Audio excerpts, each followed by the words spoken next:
Good afternoon, everybody. This is Mr. Heiser, the principal over at Meadowlawn, and we're going to do kind of a virtual open house. I know that many of you, most of you that have been in the building, have already been able to meet the teachers, and some of you were able to meet me, and we are really excited to have everybody back.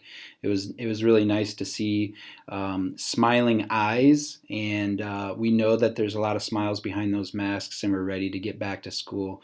We are so grateful for our families, and I just want to say that if you ever have any questions about anything at all, feel free to call or email. We'll help you out with everything. We know that there's still a lot of questions out there. We want to help you out the best we can, and I could probably talk for 3 hours, and it still wouldn't cover everything. And so just know that we really care for your kids, not just their uh, educational success, but also their mental well-being and, of course, their health, especially right now. And so we're taking all of those things into account, and we're grateful for your support. So I'm just going to get right into this. There's going to be several things that we're going to talk about. Hopefully, it'll be some of the big things for you to get you started. For some of you are coming in as early as tomorrow, which is awesome. I sent an email last night and a few other times just reminding you of the days that you will be showing up. In the first day of actual school for everybody, where we have everybody here in the building, will be the 14th. But hopefully we'll see everybody for one day before the 14th, starting tomorrow. First thing I want to talk to you guys about is our school hours. Our school hours changed just a little bit, and so notice that we do have a little bit of start time difference. We will start school at 9:10, and the end of the day will be at 3:30.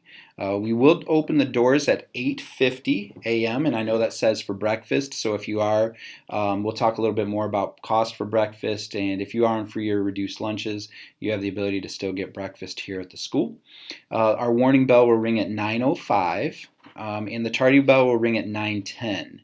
At 9:05 is when we will shut the door for our students being dropped off. So if you drop off your student after 9:05, you'll have to come into the building and sign your student in because after 9:05 we have to start getting our other employees ready for the school day.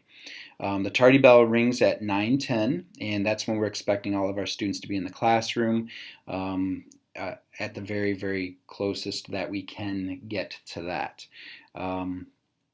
And of course, the dismissal is going to be at 3:30. If you are dropping your students off, I know a lot of people struggle if they have students at Furry and at Meadowlawn, and I have cleared this with Mrs. Yost, and so we will have. I think it's a little bit easier for you to drop your kids off at Meadowlawn first. Our line tends to move just a little bit faster, and then take your child to Furry. That's where people have had the most success. But it's up to you which one you want to do first. Some of you live close to Furry, and so it's a little easier for you to do Furry first. That's fine too. Just know that there are expectations for getting here on time. Dismissal starts at 3:30. That's when our buses will start to move out, and that's when we'll open the doors for you to be able to pick up your children. For attendance, we ask that you call the office before 9 a.m. if you have any absences. You don't have to worry if someone picks up or not. If no one picks up, it's because we are very busy in the office in the morning. And so you can just leave a message and we'll be sure to take care of your absences that way. Please make sure to send a note with your child when they return from an absence. It's going to be very, very important to do that. As far as EMF forms, I was really excited. We got all of our EMF forms turned in at a very early date last year, and I'm really hoping for the same. They must be completed online in PowerSchool. Hopefully you have become a little accustomed to that if you made your way into the building. To talk with our teachers. Hopefully they walk you through a little bit of some of the PowerSchool stuff. And if you have not completed the student EMF forms yet and you need help, you can give us a call at the school office and we'll be happy to help you walk through some of those things. The main thing is making sure that you have your account information from PowerSchool ready to go so we can help you the best that we can. We do have call system and text alerts and updates. If you'd like to receive text messages from not just us, but also our district, we do have a thing that you can send yes to 67587. But also, just so you know, I will send a lot of things to your cell phone via school messenger. So you probably have gotten a lot of texts in the last couple of weeks saying, please check your email. Those will also be used by me. Sometimes it'll be a voicemail. Sometimes it'll be just a text message, especially if we have some issues with heat or inclement weather, something like that. And during this pandemic, if something were to happen, hopefully not, but if something were to happen, we'll be using that as our main line of communication also. Please be sure to keep everything updated with the school office for emergency. Make sure that your Power School stuff is updated.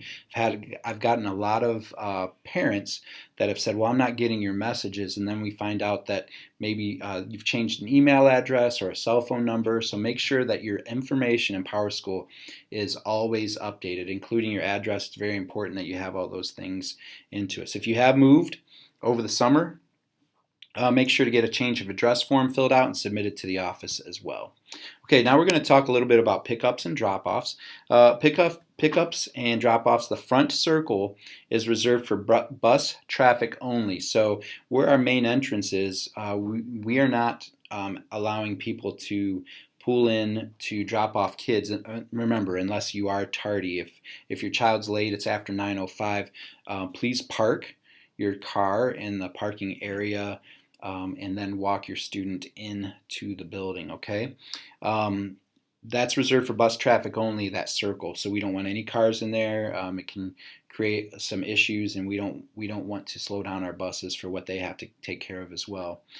Students will not be dismissed from the lobby area at the end of the day for that purpose. So it's important that the area is clear so that our buses can stay on schedule. And as far as pickups, please put a sign on your dash with your child's name in large, bold letters. It's going to really help us out. We'll have paraprofessionals out there, some of our staff members, they'll come out, and then they'll be able to just quickly read the names of your children off, so they won't have to ask you to roll down your window and get the names. Once we start to recognize the people in the cars, it'll move a little faster, but for now, if you can have those names ready for us, it would really, really help us out. We will be physically distancing students in the gym, even though the pickups will look very similar to the way that they did in the past. They will be socially distanced in the gymnasium. As far as dropping off is concerned, we will have three different places where your students will be dropped off. You'll still use the main drop-off area, which I'll show you in just a second, but there'll be 3 doors, and there'll be some lovely ladies outside the next few days, actually probably for the next few weeks, with signs that'll have a grade level. And so you'll notice very quickly, and we'll be patient, take our time the first few days to make sure students know where they need to go. And then once we have a week or so through, it'll be really easy because it'll be the same door every single time for your child. We have a 3rd grade door, a 4th grade door, and a 5th grade door. And that's just to help with, avoiding contact with other parts of the building and making sure that we are keeping it distant as much as possible. So here's how the pickup and drop-off area goes. I know it's kind of weird. We have some writing here. This is actually the church across the street, and this is our building. So these blue lines right here are the traffic flow that is the most helpful for us during drop-off and pickup. So what you'll notice is over here is where you'll actually drop off your students. But dropping off your students here, usually there'll be plenty of cars going all the way around, and then there'll be some cars waiting here. And so if there's cars in the church parking lot, please don't jump in front. It can create traffic issues and people using choice words and using different parts of their body to let you know that they're not happy with what you just did to them. Please just be kind to each other. And so if you see cars here, that means that people are patiently waiting. So just hop into line and wait your turn. and that would be very, very helpful. That's how we get through the line very quickly. And then once you come back out, because you'll wrap around, and then you have to come back through this way, and then come out this way. You can turn this way or this way. Usually people are very polite to let you go through that way. All right. So over here, if you can see that, over here is where the fourth grade will go into. And then there's a little door right here, not by the gym. The gym's kind of over here. Right here's a door that will be open. That's where the fifth grade will go into, because our fifth grade classrooms are over here and back here. Our fourth grade classrooms are here. And our third grade will come in through the gym, and they'll report over here. And this, remember, this right here is that oval we were talking about where the buses will go. And so no cars will be permitted to be in that area unless you're dropping off your kid late. And you'll have to park in this parking area and then walk your student in. Okay. A couple other things you notice, please don't block certain areas. And that's because the church across the street has graciously allowed us to use their parking area every single day, which is pretty awesome of them. And so we want to make sure that they can get in and out as they need to, and usually at the end of the day is when you'll see. So make sure to provide room for them to get in and out the best that they can. Okay, so that's how pickups and drop-offs are going to work. Here's our school website, perkinsschools.org. Meadowlawn does have their own website, but the easiest way to get to it is just go to perkinsschools.org and go to schools and then go to Meadowlawn. Most of your information you're actually going to see on our main site, perkinsschools.org. School calendars, lunch menus, newsletters, student grades, where you can go into Power School. We have a new system. Instead of Easy Pay, it's called Pay Schools. And we do still have a school fee of $45. Okay, and other news for the district. Breakfast and lunch info. The Breakfast Cafe, it's actually open. This is from last year, so I apologize. So I'm going to edit this while we're doing it. It's from 8:50 to 9:05. The cost is still the same. And what we're asking you to do in regards to lunch and breakfast, we're trying to go cashless, and no, we're not trying to do it for any other reason other than not exchanging money and getting it all over everybody's hands. And so if you could help us by going to Pay Schools to pay for lunches, that would be great. We understand if you run into a little bit of trouble and can't really get onto the computer, and so you give your kids some money. Just understand this. We will not give change at any time, okay? So if you give your kid a $50 bill for lunch, just know that that $50 bill will get deposited and used for their lunch. So my thought is to just use Pay Schools as much as you can for that, okay? There's the prices. You can see them, $1.50 for lunch, $2.65, or $1.50 for breakfast, $2.65 for lunch. We do have free and reduced if you're interested in that, and you don't know what that's about. There are free and reduced lunch privileges available to certain families, and you'd have to be income eligible for those things, okay? In regards to the actual cafeteria for lunch, we will be physically distanced 6 feet apart for lunch.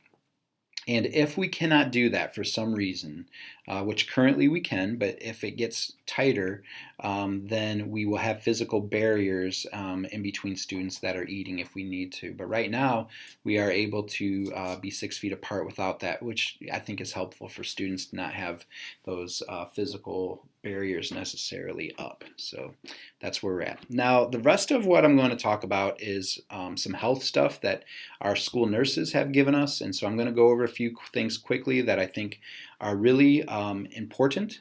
But before I do that, I just want to let you know, we've had several parents that have had maybe charger issues or computer issues or anything like that throughout the summer. And if your student has an issue with anything computer related, you can definitely feel free to give us an email or something like that, but also just have them bring them in. bring them into the school. We'll take a look at them, and usually we have a pretty quick turnover to be able to get them the things that they need, whether it be a charger or the computer itself. Also, make sure your child shows up every day with a charged laptop. I think I've mentioned that a few times. It's going to be very important for what we're trying to do. So maybe have it be part of their nightly ritual. Brush your teeth, take a shower or bath, and make sure to plug in your charger or something, or plug in your computer, something like that. All right, let's go ahead and take a look at the health updates. We do have a new nurse in our building. Nurse Amy, she's awesome. I'm really excited to have her. We'll miss Nurse Heather. She is going to Briar. I don't know if everybody knew this, but we only had 3 nurses to cover 4 buildings, and this year we've decided to add a 4th because of what we're going through, to make sure that every day we have a full-time nurse in every building, which is awesome. So we're really happy to have Nurse Amy with us. And so if you get a phone call from Nurse Amy, you'll know why. So she has done a lot of subbing in our buildings in the past, and she does a fabulous job, so we're really excited to have her. All right, let's take a look at a couple of things. So a visit to the clinic is going to look possibly a little bit different. We're going to follow some guidelines, and parents should be prepared that a child with a minor illness symptom will be asked to stay home or go home if they have some minor symptoms until they have been resolved completely for at least 24 hours. So what that means is if you get a phone call at 11 o'clock and we say, hey, your child has some symptoms, we need you to come pick them up. The earliest that they'll be able to come back would be 11 o'clock the next day, and that's if the symptoms were gone by then. So we're asking for 24 hours of no symptoms without medication. So that's what we're looking for, and we're asking our parents to really help us out with that, okay? We have a designated space for COVID symptoms that is separate from all the other areas. So if you do have a child that has medication that they have to take with the nurse, just understand that it will be very, very safe. We have a completely private, secluded room that will deal with anybody that has COVID symptoms. And of course, anybody that has health conditions, diabetes, asthma, as an example, or those who need medications will have access to the clinic just like always. So here's what to watch or stay home for. Congestion, runny nose. So I guess what we're saying here is if your child is experiencing these things, it probably is a good idea to keep them home because they'll probably end up getting sent home anyways. So there they are, congestion, runny nose. I'm sure you've seen a lot of these anyways. Nausea, vomiting, diarrhea, sore throat, headache, muscle weakness or fatigue, fever over 100 degrees, new cough, difficulty breathing, and loss of taste or smell. So you've probably seen quite a few of these before. We're asking you to help us out. I don't know if you know this, but Power School also has a daily thing for our parents to be able to go on to. So before your students come to school, we're asking that you go to Power School and just give us an update saying, yes, we've checked our child's temperature and they are under 100 degrees and they are symptom free, and you hit yes or no based off of that, and that will be very, very helpful for us. We would appreciate if you could do that. All right, so contact your healthcare provider or the nearest emergency room if you have any of these symptoms, pain or pressure in the chest, any new confusion, inability to wake or stay awake, and bluish lips or face. And I don't know if you noticed this, I'm going to back up. These are pretty common with a lot of other things as well. And so what we're asking parents to do is just be vigilant with this, as we are. And so a lot of the symptoms for COVID are very similar to some symptoms that you would experience in a child that's not feeling well anyways. So just be vigilant in making sure that you help us out with that. And that's why we're asking for some teamwork, all right? We are going to do our part. We've done our part. We really are putting a school together, prepared for this. There's hand sanitizer everywhere. There's opportunities for your children to be able to mask up or be physically distant from other students. We are making sure to give opportunities for mask breaks. We're using as much of the resources as we possibly can for our staff and our students with barriers. And so we're just asking you to do your part to help us out. And there are 5 W's that I think are very helpful, and that's wear a mask, wash your hands, watch your distance, and when you're sick, stay home. And when the health department calls, please cooperate. Um, and so the health department may give you a call. Please cooperate with them. Some parents are probably asking things like, so how will I know if a student next to my student has COVID, or how will I know if my student has COVID? Well, um, to be able to be diagnosed with COVID means you have to be tested. And so we do not have the right as a school to force somebody to be tested. What we can do though is say you have some symptoms, and so since you have some symptoms, please stay home until you 24 hours from those symptoms, and it would be up to the person to be able to test themselves for anything like a COVID. But if a student does have COVID, we would be notified as a school, and they would also talk. They would also walk us through the protocol every single time, and so they'll ask us questions like what other students have been around this student, what are the activities that the student has done in the last 5 days in the building, and we'll go through everything with them, and they will notify the people that they need to. So literally, the school.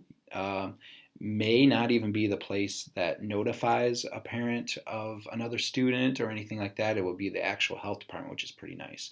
So when they call, please cooperate. I think they also send out actual letters to families and things like that as well. But one thing you can promise is that we will be very vigilant to make sure that we get the word out to the proper people when we need to. And it can vary based on what the health department thinks. If we do our job here at school, and a student has COVID, we may not have to shut anything down. We may have to have a couple of students that might have to quarantine. We may have a classroom. We may have the side of a building. It depends on what the health department says. So we really don't have a cut and dry, and we never will, because it'll be based off of the contact that we have with each other. So I just want to make sure that we're clear on that, because it is kind of an interesting question to go through. Medical privacy. I think I mentioned this already. We'll share as much information as we can, so I guess I jumped the gun on this one a little bit. The identity, of course, is protected, and the school will share as much information as we can to help out with this. All right, so the last thing I want to talk to you about is some mask stuff, because I know that's been a little bit of a hot button topic. So the first thing I wanted, and I think you guys have seen this all over the place, correctly wear a mask by pinching the mask over both your nose and mouth. All right. So I said pinch. Wear the mask. It has to cover your nose and your mouth. You can pinch the nose bar to fit the mask if there is a nose bar, and that helps. And the mask must stay over your nose and mouth when you're talking. Okay. So no pulling it down to talk. No having your nose hanging out. We'll help students with this, but I will tell you, parents. We are treating this like we are treating any other part of clothing. So we may ask a student, hey, make sure to wear your mask appropriately. And if they refuse, we're treating it as if they refuse to wear shoes, or if they refuse to wear a shirt. And so we will go through the channels just like always with our students. So we are requiring students to wear their masks, especially when they're moving around. And even in the classroom, if we don't have 6 feet of distancing, unless we can have some mask breaks. And by the way, when we do have mask breaks in the building, students will have 6 feet of distancing.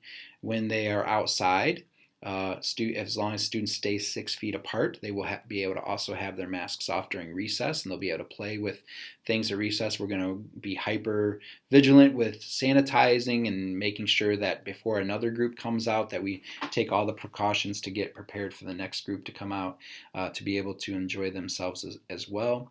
Each group will have their own set of supplies. So there might be a group that has a couple of kickballs, and those will be the only kids that'll play with those kickballs is that class of right now like 16 or 17 kids. So in that regard, they don't necessarily have to wear their masks. We are waiting. I'm not sure what happened, but we're waiting on a back order for some lanyards. I'm going to show you those at the end to help with when they have their masks off. So cloth masks are really popular and they do work for what we're looking for. You are able to have your student bring their own mask.